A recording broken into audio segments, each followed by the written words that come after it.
जो बच्चियां लाइव आ रही हैं उनके लिए कोई पैगाम टिकटॉक पर।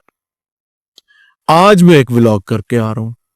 फातिमा नामी खातून है, वो कुछ चीजें आ रही थी खबरों में भी, तो मैंने देखा तो आई थॉट मुझे इस पर बात करनी चाहिए।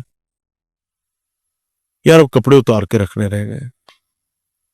मैं आपको लिटरली बताऊं, मुझे नहीं पता किस दिन ये भी उतार के रखना है। माए, बाप, चाचा, मासड़, फुफड़, ताया, सर कुछ भी तो नहीं बचा लाइव के चक्कर में। अच्छा, अब एक फीचर दिया है टिकटॉक ने लाइव का, हम उनको छोड़ते हैं, हम अपनी तरफ आते हैं।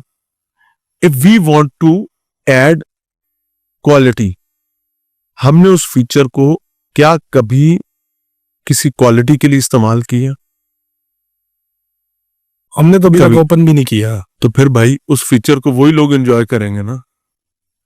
जब एक मोहल्ले में कोई बेहतर चीज बेचने वाला गया ही नहीं है, तो वहां पर वही चीज बिकेगी ना जो चीज जो लेकर पहुंच गया मार्केट में।